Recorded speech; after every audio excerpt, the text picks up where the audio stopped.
Ladies and gentlemen, good evening all of you. मैं doctor Hitesh Sharma enjoy chemistry channel के साथ third episode में आपके बीच आज हम लेके आ रहे हैं mole concept. Mole concept you know very well. There are so many units of measurements such as CGS, MKS and FPS. Now MKS is known as SI, International Standard Unit. According to SI units, we can measure the smallest particles. It is mandatory to measure. हम छोटे से छोटे तत्वों को भी, elements को भी कैसे नापें, इनकी कोई नाप तो होनी चाहिए. आपको पता है, you can see by your naked eye one drop of water. A drop of water, you know, possess million molecules of water. A drop of water possess million molecules of water. So इतनी छोटी चीज़ों के लिए, नाप तोल के लिए एक संख्या है जिसे एवोगाड्रो संख्या कहते हैं, एवोगाड्रो कांस्टेंट कहते हैं, और जिसे हम रिप्रेजेंट करते हैं capital N base A Na, और इसकी वैल्यू होती है 6.022 इंटू 10⁻23. Na की वैल्यू 6.022 इंटू 10⁻23. इसमें जैसे हम कहते हैं कि भाई 12 केले 12 बनाना, को हम क्या कहते हैं, 1 dozen. Similarly 12 bananas equals to 1 dozen. Similarly, the 6.022 into 10⁻23 numbers is called 1 mole. It's called 1 mole. So 1 mole, there is some confusing words in mole concept. So it is clear what do you mean by mole. Mole is a unit of measurement of smallest particles, and 1 mole means 1 Na. 1 mole means Na. Na means Avogadro number. This is a constant number. तो ये इसमें कई word ऐसे हैं जो हमें confuse करते हैं. ग्राम मोल, ग्राम एटम, ग्राम आयन, मोल, इक्विवेलेंट मोल, ये सारी चीज़ें, इन सबको हम आज विस्तृत रूप से डिस्कस यहाँ करेंगे. तो फर्स्ट ऑफ ऑल आप देखिए ग्राम मोल. यहाँ जो ये वर्ड दिया गया है, ये ग्राम मोल, ये ग्राम मोल जो है ये होता है gram amount upon molecular weight. Gram amount that is denoted by small x, molecular weight mw. इससे हम मोलरिटी कैलकुलेट कर सकते हैं, यानी ग्राम mole per litre. Gram mole per litre is called molarity and gram equivalent per litre is called normality. अब हम इसको, ये ग्राम मोल, ये मोल एटम, ये क्या चीज़ है, इन सब की हम आपको शॉर्टली अब जानकारी देते हैं. Gram mole, gram amount upon molecular weight means x upon mw. Molarity equals to gram mole per litre. In the value put of the gram mole x upon mw.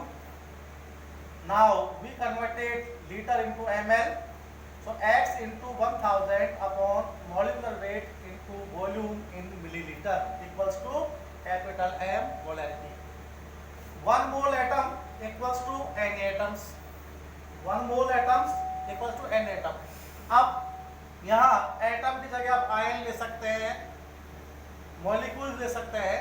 तो मैंने आपको एक जनरल फॉर्मूला क्रिएट कर दिया है कि ये जो डॉटेड लाइन है यहाँ जो रखेंगे वही चीज़ यहाँ आएगी. तो 1 mole atom equals to Na atom, 1 mole ions equals to Na ions, and 1 molecules equals to Na molecules. ये सिमिलर होते हैं. Gram atoms equals to mole atoms.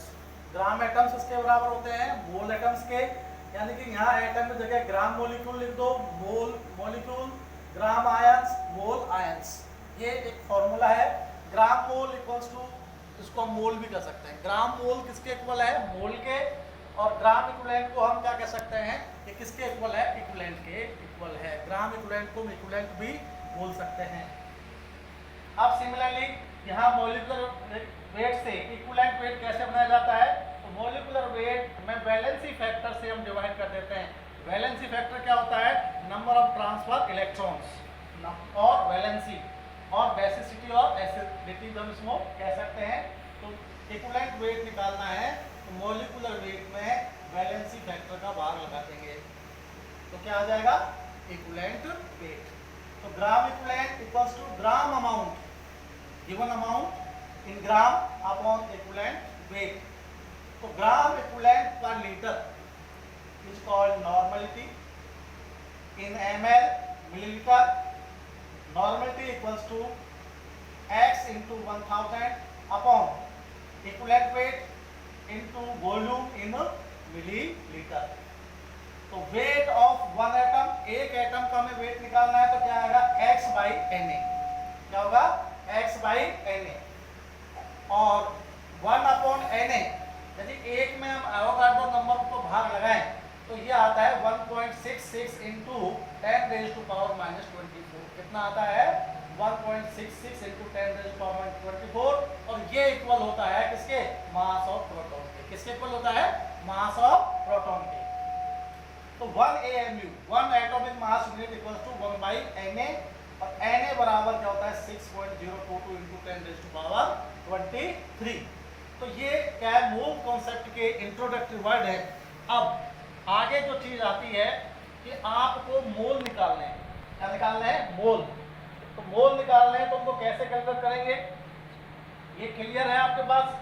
Molarity, normality, gram mole, equivalent weight, gram atoms equal to mole atom, ये सारे clear. अब हम जो चलते हैं कि हमें सवाल में, क्वेश्चंस में कई बार दिया जाता है कि आपको ग्राम अमाउंट दी गई है, मोल पूछ रहा है। अब मोल हमें किसका पूछ रहा है? वो एटम भी हो सकता है, वो आयंस भी हो सकता है, वो मॉलिक्यूल्स भी हो सकता है। तो हम जिस भी चीज़ का मोल बनाते हैं तो 3 प्रकार की चीज़ें, हमें यदि अमाउंट दिया है ग्राम में तो हम मोल कैसे बनाएंगे, यदि हमें कोई नंबर दिया हुआ है तो हम मोल कैसे बनाएंगे, यदि कोई वॉल्यूम दिया है तो हम मोल कैसे बनाएंगे। तो ये तीनों फॉर्मूले इंपॉर्टेंट है, इनको मैं अभी डिस्कस करते हैं। 3 फॉर्मूले हैं, इनको आप देखें कि हम 3 तरीके से सवाल पुट हो सकता है। पहला सवाल कि आपको गिवन क्या है? What is given? अब मान लो गिवन क्या है?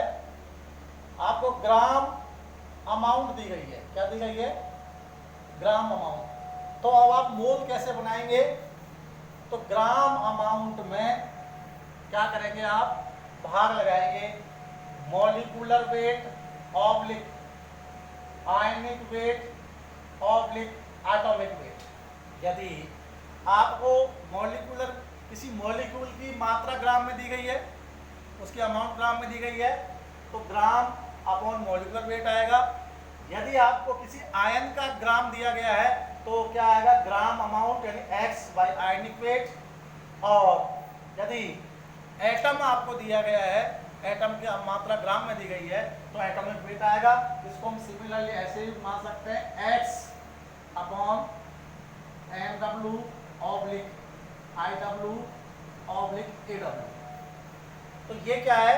नंबर ऑफ मोल्स कैलकुलेट करने का हमारे पास एक फॉर्मूला आ गया। एक फॉर्मूला आ गया। दूसरा फॉर्मूला, यदि आपको ग्राम ने देकर के कोई नंबर देता है और संख्या देता है और आपसे पूछे मोल बनाइए तो उसका फॉर्मूला है given number upon Na। What do mean by Na? Avogadro number. कितना होता है एवोगैड्रो नंबर?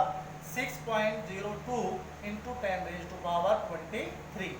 तो संख्या दी हुई है तो एवोगैड्रो नंबर से भाग लगा दीजिए, क्या बन जाएंगे? उससे मोल हमें पता चल जाएंगे। तीसरा फॉर्मूला जो हमारे पास है, यदि वॉल्यूम दिया गया है, गिवन वॉल्यूम, और ये मोस्टली किसका दिया जाता है? गैस का। गिवन वॉल्यूम तो इसमें किसका भाग लगाएंगे? 22.4 लीटर एट एनटीपी और एसटीपी। एट एनटीपी और एसटीपी। एनटीपी मतलब नॉर्मल टेम्परेचर प्रेशर और STP standard temperature pressure. Standard temperature मतलब temperature 273 kelvin, pressure 1 atmosphere pressure, concentration 1 m 22.4 litre. यदि ml में दिया हुआ है तो 22,400 कम भाग लगा देंगे। तो 3 फॉर्मूले हमारे पास बन के आते हैं जिससे हम मोल निकाल सकते हैं, और हम दो फॉर्मूले कंबाइन करके भी हम किसी भी सवाल का जवाब दे सकते हैं। तो ये मोल कॉन्सेप्ट की हेल्प से हम बहुत सारे केमिकल अरिथमेटिक्स, रासायनिक अंकगणित के सवालों का जवाब देते हैं, और इन सब से इनका सबका जो सेंट्रल आइडिया है वो जनरल, इससे पहले जो मैंने डेफिनेशंस लिखी थी, जो रिलेशंस लिखे थे, और ये 3 फॉर्मूले हैं, इनसे मोल कॉन्सेप्ट की सारी धारणा पूरी हो जाती है। तो आई रिपीट अगेन, आपको मोल ग्राम में दिया है, तो जिस चीज़ का भी दिया है, मॉलिक्यूल का या आयन का या एटम का, तो उसी का मास का भाग लगा दीजिए। नंबर दिया है तो Na का भाग लगा दीजिए। वॉल्यूम दिया है तो 22.4 लीटर का भाग लगा दीजिए। ml में दिया है तो 22,400 का भाग लगा दीजिए। नंबर ऑफ मोल्स आ जाएंगे। और कई बार दो फॉर्मूले मिला करके भी एक नया फॉर्मूला हम डेवलप कर सकते हैं, न्यूमेरिकल क्रिएट कर सकते हैं, उनका सॉल्यूशन दे सकते हैं। अब एक वर्ड और आता है इसमें, स्टाइकियोमेट्री।